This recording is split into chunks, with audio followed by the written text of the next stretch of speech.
So hi everyone, and welcome to the first Ask the Trainer session of this module. You have Eve and Emma here, who you may remember from 2 weeks ago, and they've been monitoring the learning experience platform closely and responding to some of your comments and seeing some of the things that you shared on there. So I'm going to pass it off to both of them to comment on some of the things they've seen, and then we can open the floor for any questions or comments that anyone else has. As always, you can feel free to participate via chat if that's more comfortable for you, or feel free to unmute yourself and interact that way. So I'll pass it over now to Eve and Emma. Great, thanks Stephanie. Hi everyone, I'm just going to share my screen. We've prepared just a few slides to speak about some of the things that we've seen on the Learning Experiences platform, as Stephanie said. So firstly, thank you very much to all of you who've uploaded dissemination products to the platform and who've been commenting on each other's posts. It's been really good to see not only your posts, but also the insightful feedback that you've been giving others. You've all picked up on some really good points. And yeah, we just wanted to show a few examples and draw attention to some good features in terms of structure and readability that we've seen. We've not put names on these just because we didn't know if you'd necessarily want it shared that you made these, but they are all great. But yeah, so it's not that we're claiming them as our own. Like. Yeah, feel free to mention if you did it.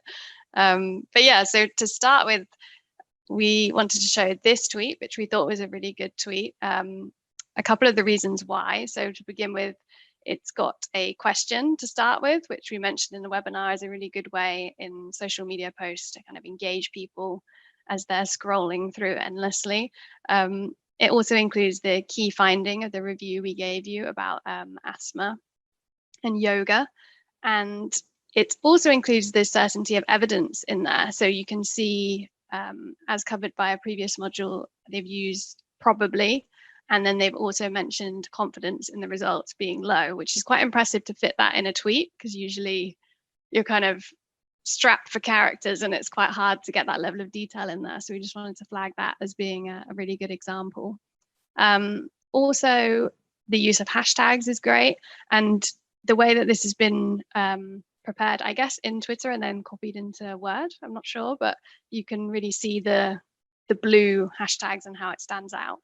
And then also the use of emojis, which we didn't mention, I don't think, in the webinar, but that's a really good idea. And the idea of using a little yoga emoji is great. And also is another way of you being able to glance at it and kind of get an idea for what the tweet's about. I feel like for some Cochrane review topics, it might be hard to find a relevant emoji, like it's hard to find a relevant image, but yeah, we thought that was good.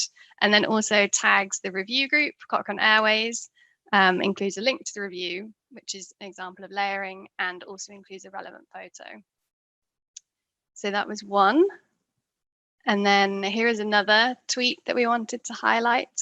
It mentions that it's a Cochrane review from the beginning, and Cochrane is hashtagged. And then also yoga and asthma put as hashtags, which is 3 of the keywords. So that's good. States the key finding.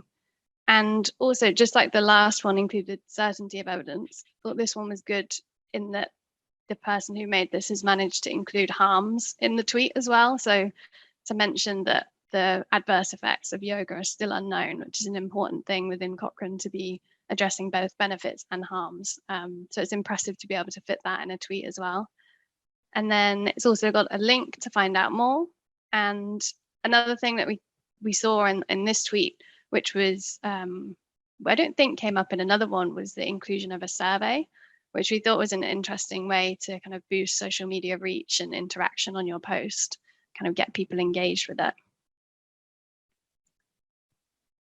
And then here's another tweet. You're all loving the tweets, and I don't blame you for not wanting to write a news item. So we ended up with quite a few tweets, but this one, I think the use of the blog shot is eye-catching. And again, it starts with a question to draw the reader in and gives an understanding of what the post is about straight away. So can yoga practice help asthma? To the point.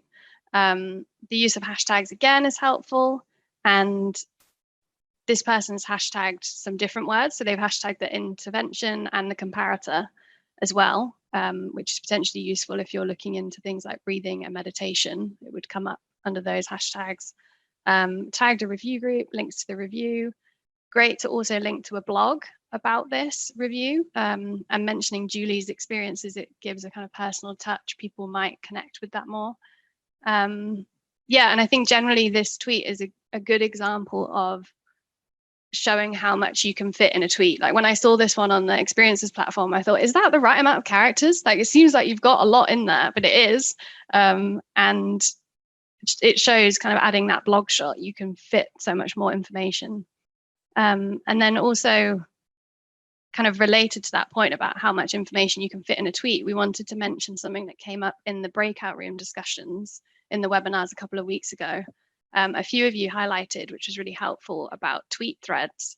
So that's a series of connected tweets from one person, and we can share a link with you on how to do that. I can put it in the chat in a sec. But basically, when you're drafting a tweet, you can press the plus icon to add another tweet, and it kind of comes up in a thread. So you can kind of get around the character limitation and spread it out a bit longer, which is a useful tip. So thanks to those of you who mentioned that in the webinars. We just wanted to put that out there again.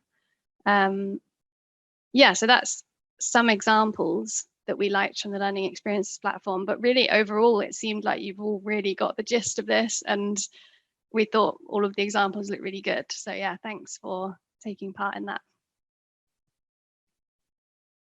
Yeah, just to reiterate what he said, I thought you did a great job.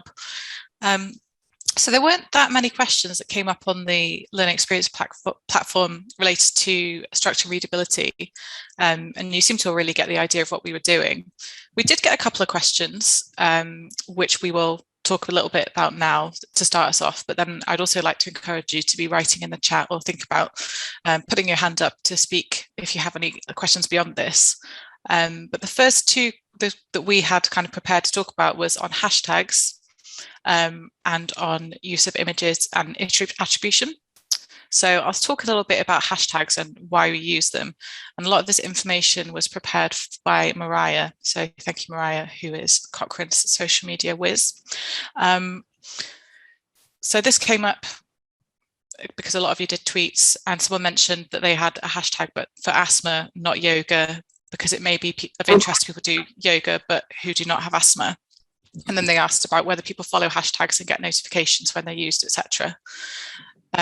So we were mainly discussing hashtags from a readability perspective, and that they make words blue and stand out. So as you saw in some examples that Eve just shared, it kind of helps you to see keywords and key parts of the tweet.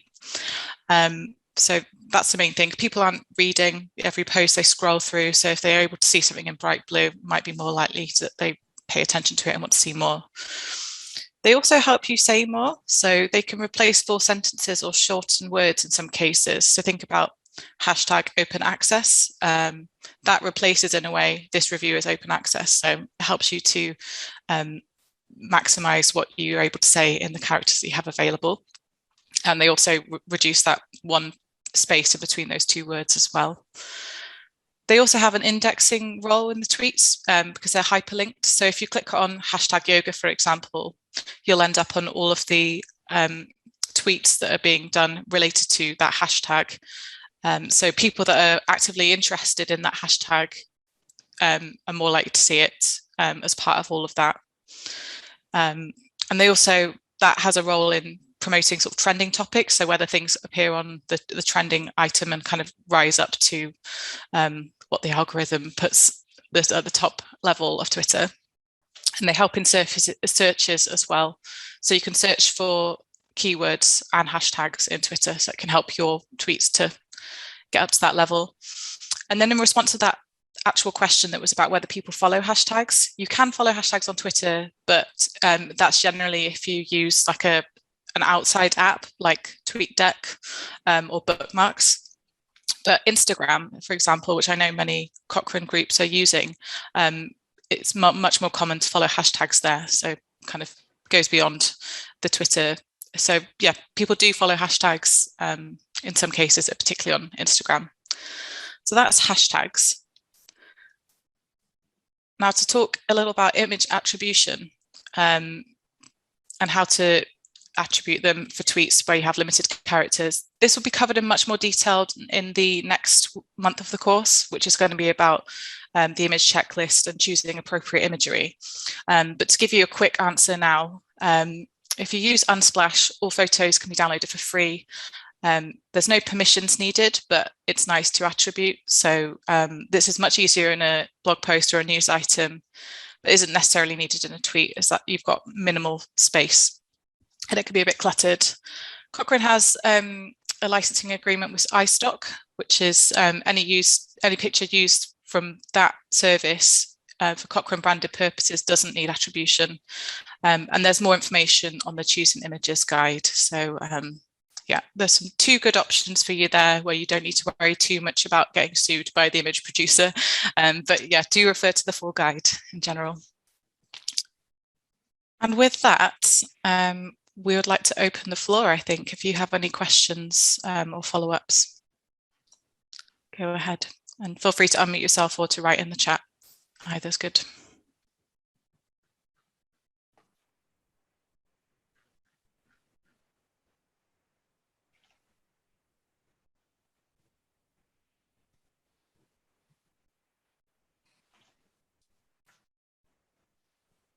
We're a little shy today, I think. I'm just posting in the chat some of the links that we just mentioned, so about tweet threads, and I'll post the images checklist. So feel free to take a look at those.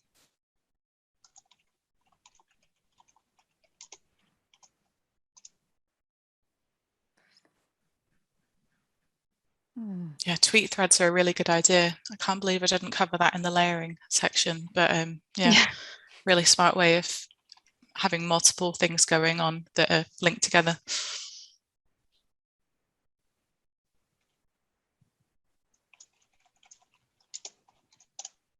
Okay, that's all the links. Sorry, I've just bombarded you all with them, but yeah. Yeah, so maybe you all just understood completely then. Oh, here we go. Okay, we've already answered Leanne's question. Thanks.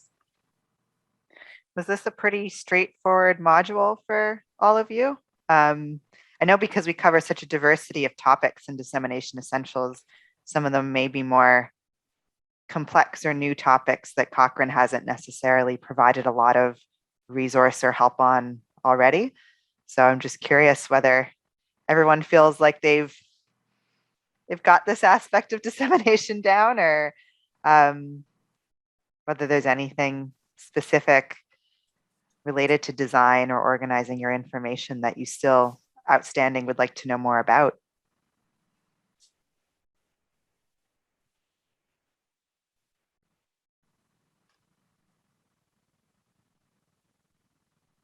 I think Emma's just had to nip away, but she'll be back. Ooh, okay, recommendations for platforms beyond Twitter, Facebook, and newsletters. It's a good question. I think more and more people are using Instagram. And I think each platform, I guess, reaches a different target audience, you could say. Like, I'm not sure of the ins and outs of the actual breakdown of that, but I think generally Facebook is now a slightly older audience, and I think Instagram's a slightly younger audience. I don't know if is Cochrane on TikTok. Maybe Mariah can speak to this as well, but there's so many more platforms than just Twitter, Facebook, and newsletters, but I'm not sure which ones would reach the biggest audience or the most appropriate audience for kind of Cochrane dissemination, or the point that we're trying to get across.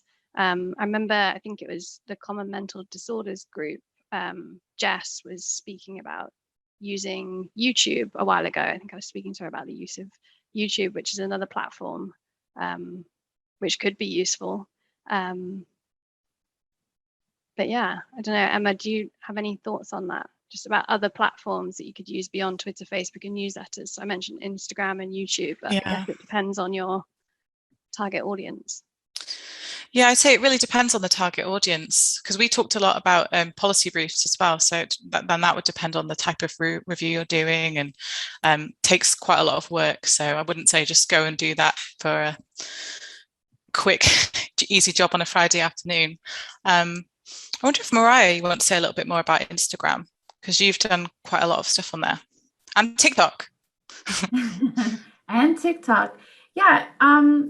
Again, it depends on the audience you're trying to reach. And with any social media platform that you take on, it takes a while to build a following and build an audience and credibility on that platform. The nice thing about YouTube is that once you create a YouTube video, you can often repurpose it. So you can embed it into a news item, but you can also tweet it out. So something like YouTube is its own platform and searchable, and people can view things in that, but you can reuse that elsewhere. Instagram's great for reaching a younger audience. Cochrane uses it to reach young early career professionals. And we're just like, what is Cochrane? Why should you be volunteering? What do we do? So sort of that laying the groundwork for like future med students or researchers that are going to use Cochrane. We do disseminate actual reviews in that, and there are a few review groups, but for the most part, it's more of that just like, this is who we are and what we do.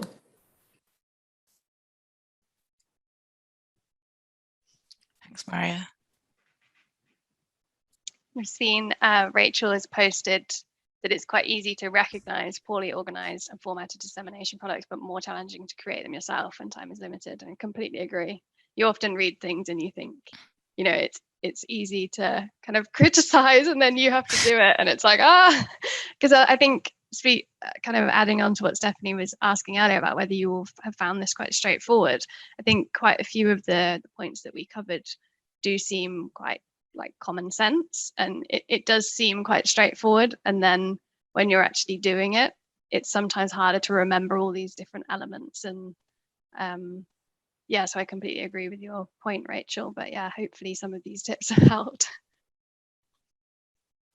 Yeah, and just to go back to that, I remember when you were talking, Eve, during your presentation, the idea of just starting with one change at a time and seeing how that looks, rather than just thinking, right, I'm going to do all these interesting fonts and crazy graphics. Just try small and see how that goes, and then you can add and take away elements as you go.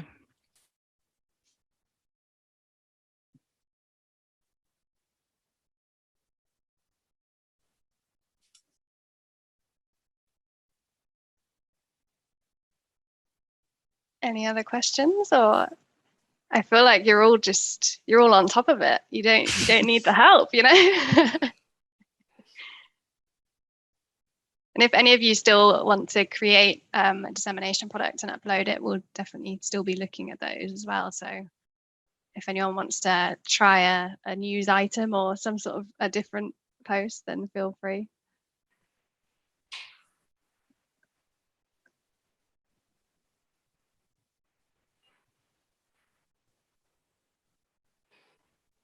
All right. But I mean, would it be helpful? I don't know whether people on this call have ever tried to use Canva for their infographics, but if it's helpful, I think Eve, you said you have some experience in that. Yeah, I can definitely give like a quick run through of kind of what Canva looks like. If anyone, you might all already be using it though, because you've been on this course for a while, so maybe. Okay, we've got one yes. So yeah, I'll definitely do that. Let me just share my screen. So this is the website Canva, which I only learned about when I went to the first dissemination checklist training in London, which I don't know when that was. I mean, pre-pandemic, which feels like about 10 years ago. But yeah, I remember people saying, oh, you should be using Canva. So I did, when I got back to the office, I set up an account and I started kind of playing around with it. And it's basically a software that's online and it's free, and you can use it to create different dissemination products. It's not necessarily made for making evidence-based medicine focused dissemination products. So there's a lot of random stuff on here, like you can make thank you cards and all different sorts of things, but it's quite useful and you can adapt a lot of the resources that are on there. So this is the home page, and you can, if you hover over templates here, you can see just the wealth of different templates that you can use. So there's all Instagram stories, Instagram posts, Facebook, YouTube, LinkedIn. And then we've got these kind of marketing ones I've found quite useful in my own work. So posters, flyers, infographics, newsletters. So I'll just scroll through to give you an idea of all the different types of templates there are. So this is Instagram post templates. So you can see there square like Instagram posts. And basically any that don't have, so this is always the thing with these softwares, you think it's free and you think that's great, and then you find something you love and you want to use it, and sometimes you have to then pay for it. So you have to keep that in mind. It's not all free. There is a lot on there which is free to use, but some of it you do have to pay for or get the pro account. So you can see, yeah, some of these Instagram posts, and then we've got Facebook post templates, similar sort of thing. Poster templates, some of these are quite good, and you can edit them however you want. So we can pick one. Well, maybe I'll keep going through them. Flyer templates, which kind of look similar to the posters, but loads of different types here. So this is, I think this was a flyer. Yeah, so you can see this flyer. So if you click on that, it gives you all the details about it. And then you can click customize this template. And then it kind of opens into your library of dissemination products that you're working on. And from here, you can basically tweak this however you want. So here on the left-hand side, so this is templates. Underneath, you've got elements. And this is where you can find all different kind of shapes, boxes, images, lines, photos, pretty much anything that you want to add. And you can move these around or completely delete them. You could change the image. So if you want to add one of these, you can just click on it and it'll appear over here and you can resize. In terms of adding different colored boxes and things. So we were talking about trying to make your text stand out. You could think about adding different colored boxes like that. Yeah, and you can see like a lot of these graphics are free. Some of them, so for example, I was making one about lung cancer a while ago, and I was really struggling to find, firstly, it's quite hard to pick an image anyway, which we all know, and it's a struggle we face, but also to find free images.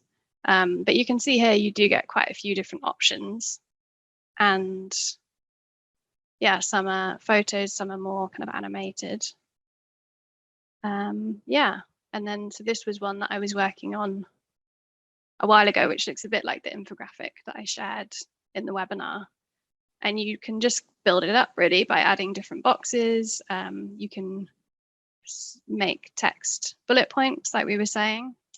You can highlight words in bold.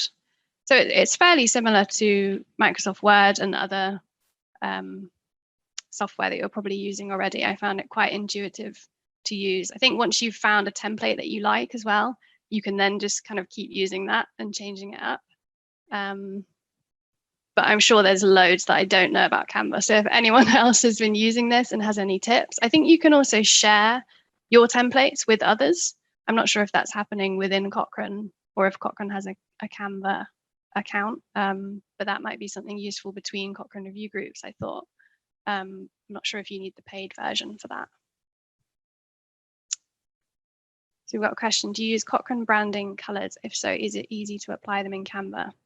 Yes, so you definitely can. Let me go on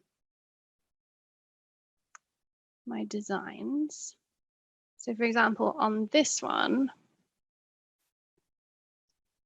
if we find the color here, you can, I don't know if you can see on the left-hand side here, you can add brand colors. So you can kind of put in the color palette that you're after. And I think if you press, the plus here, then on the Cochrane master brand guidelines, which you can find online, there's the master brand guidelines and the community colors, and it will have the hashtag with the number. I can't remember exactly what it's called, but you can just type that number in there and it will give you the exact color. So, because at the start I was trying to like match it with using the bar, and I thought, surely this isn't the way you're meant to do this. So yes, you definitely can, and that's really useful. You can load the colors in there before you start, so you know that you're kind of sticking to those rules. Oh, that's a good tip from Kelsey. Great tip from Kelsey. Colors.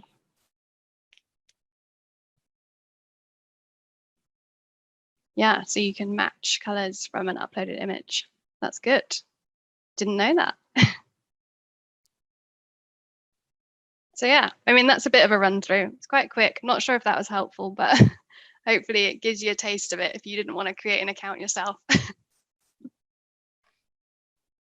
think that's pretty cool. Thanks, Eve. I haven't seen a Canva in action, but what the options are look really, really cool and polished. So that's neat. And it seems like others have found it helpful as well.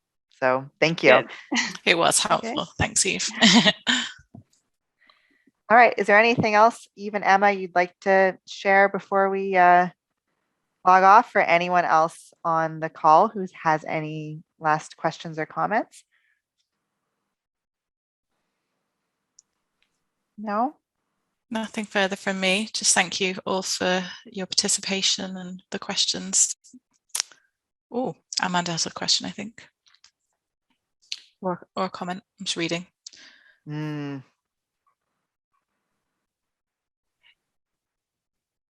Oh, that's interesting. Yes, yeah. Some people use like a full stop before the at as a way of getting around that, because if you start a tweet with the at symbol, if you're tagging another account, it doesn't generally appear on the main feed.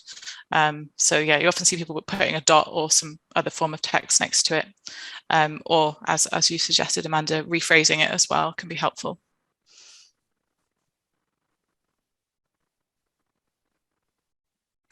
Great.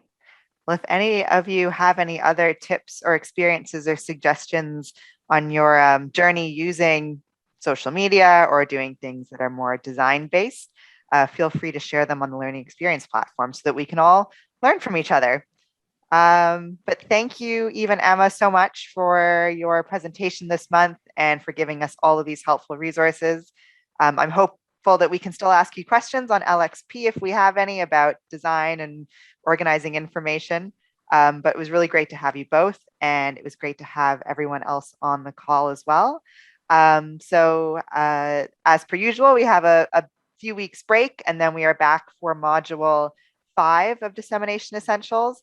And that one is kind of packed of information about choosing images, how to handle when you're disseminating about sensitive or controversial content, and how to avoid giving recommendations, which is a huge sticking point sometimes when trying to share information from Cochrane Reviews. So that's next month, and I'll be in touch shortly via email. And thanks again, everyone, and I hope you enjoy the rest of your day. Thanks, Eve and Emma, and I'll see you guys all soon.